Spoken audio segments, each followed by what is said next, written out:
WWE's character creation machine, much like damn near everything else in the company, is broken, with only a handful of main roster personalities hitting the right notes at any one time. For the most part, Raw and SmackDown are populated by empty shells, and the worst part is that very few of them are actually over. Cast your mind back to the Attitude Era. Guys like Gangrel and The Godfather kinda sucked, but they were over as hell, and you genuinely can't say that about many main roster stars in 2018. Now, there are a lot of reasons behind this, but much of it has to do with the characters. They f***ing suck, and WWE regularly mess up even the best ones. How do they do it? Well, let's take a look. I'm Andy for WhatCulture Wrestling, and here are 7 ways WWE get their best characters all wrong. But before we begin, don't forget to subscribe to stay notified. Ding, ding, done.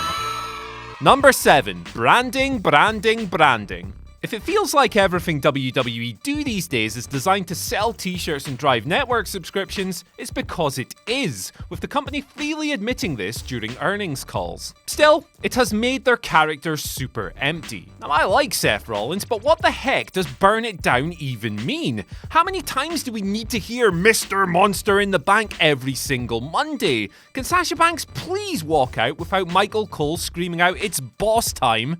Please, just for once. It's all part of WWE's Cynical branding machine. It's tedious to watch and to listen to, and it has reduced these people to shallow walking advertising boards when they should be three-dimensional characters. Number 6. Win some, lose some. 50-50 booking is an inherently destructive practice, and in trying to push everyone at once, WWE have created a situation where nobody really gets over. The problem is so vast that the one guy who is actually presented on a higher level, Brock Lesnar, makes everyone look terrible by default. Wrestlers can't build credibility unless they're actually credible in the ring, and nobody wants to root for a loser. That's why the win one, lose one mentality has to stop. It has created a roster full of mid-carders, with even guys like Braun Strowman routinely falling to overly scripted bull. Number 5. Terrible comedians. Is there anything more tedious than a bad WWE comedy segment? You know the type. Bobby Lashley's sisters, The Old Day, Bayley's This Is Your Life. They're all designed to pop one man and one man alone, Vince McMahon. Now, comedy and wrestling can mix well and regularly do, but not when they're written by a 72-year-old man with a 72-year-old man's sense of humour. Bad comedy only buries the participants. Bobby Lashley, Bayley, Carl Anderson, and Luke Gallows were all made to look like idiots as a result of the segments I've just listed, but unfortunately, they're just the tip of the iceberg. Number 4. Cartoon monsters. Braun Strowman could and should be this generation's biggest star, but WWE are unfortunately turning him into a cartoon boogeyman whose feats of strength are quickly losing their appeal. The law of diminishing returns has well and truly kicked in, and honestly, I love Braun, but some of this stuff is so far removed from reality that it just makes it too hard to invest in a guy that should be considered WWE's hottest act.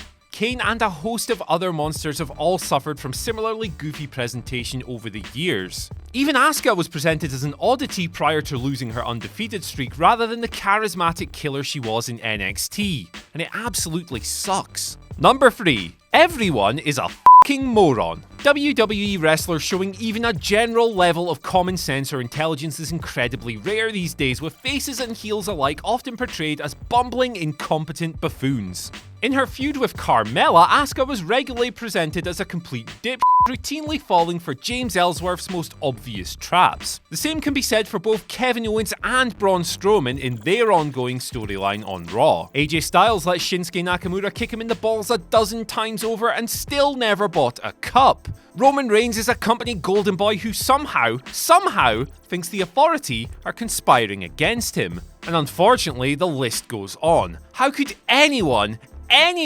invest in these complete and utter morons? Number 2. The cowardly heel.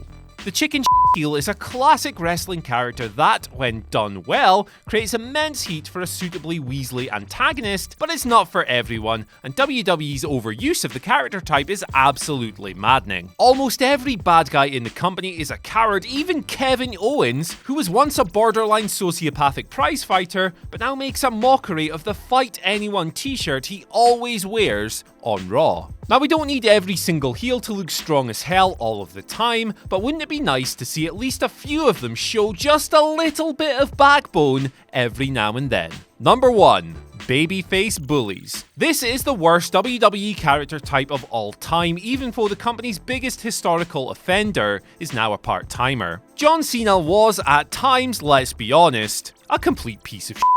His character was an absolute head who'd think nothing of outright bullying others in order to get over. Just ask Zack Ryder, who even had his own girlfriend, Eve Torres, stolen by the supposed hero. Sheamus was extremely tedious during his babyface run as well, and the likes of Roman Reigns and Bobby Lashley keep this theme strong today. It's all part of Vince McMahon's seemingly undying desire to create a cool Superman figure at the top of his cards, and unfortunately, may never go away.